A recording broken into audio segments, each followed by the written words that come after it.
Pernah kebayang nggak gimana ceritanya satu pemilu aja bisa bikin satu keluarga pecah? Hari ini kita bakal bedah sebuah naskah drama panggung yang kuat banget, judulnya Hari Pencoblosan. Kita akan lihat gimana ruang keluarga yang hangat bisa tiba-tiba jadi medan perang politik. Yuk kita lihat lebih dekat. Cerita satu keluarga ini tuh sebenarnya cerminan kecil dari perdebatan besar di seluruh negeri. Ini soal pertarungan ide, idealisme, integritas, dan soal mau dibawa kemana negara kita. Sesuatu yang mungkin terjadi juga di ruang keluarga kita masing-masing. Nah, konflik di drama ini mulainya di mana coba? Di tempat yang paling kita kenal, di ruang keluarga. Meja makan yang harusnya jadi tempat kumpul yang adem, malah jadi arena adu argumen antar generasi. Di sini nih, kita lihat perbedaannya jelas banget. Di satu sisi ada Pak Budi, sang kepala keluarga yang kekeh sama nilai-nilai lama.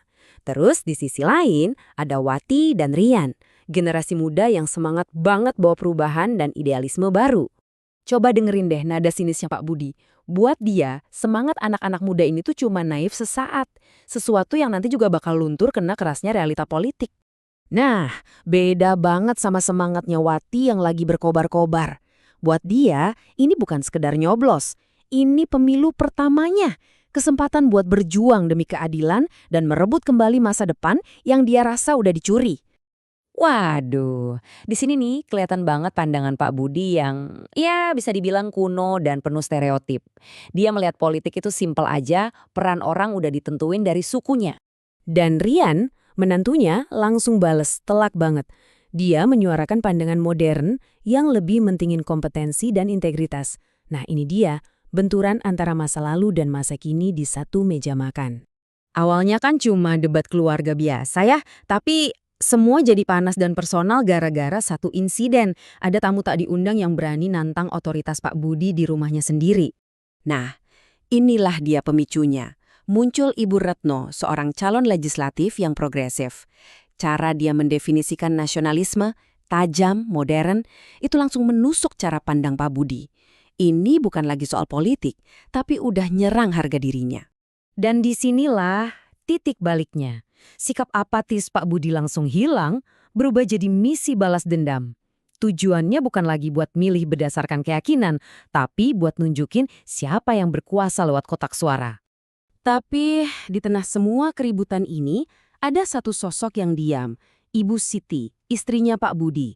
Dari luar kelihatannya tenang, tapi di dalam hatinya ada pergulatan batin yang luar biasa. Dan perannya sebentar lagi akan jadi sangat penting.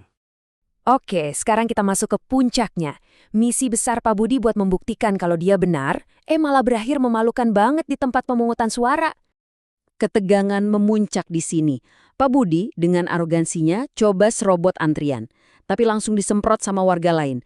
Citra orang penting yang dia bangun runtuh seketika di depan umum.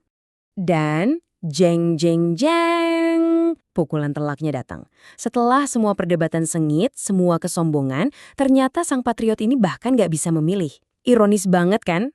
Ternyata penyebabnya bukan konspirasi politik yang besar, sama sekali bukan. Cuma masalah administrasi dan kelalaiannya sendiri. Ini nunjukin gimana kesombongannya bikin dia lupa sama kewajibannya sebagai warga negara. Di sini kita lihat Pak Budi yang udah benar-benar putus asa. Semua ego, kehormatan, dan harga dirinya yang hancur, sekarang dia limpahkan semua ke pundak istrinya.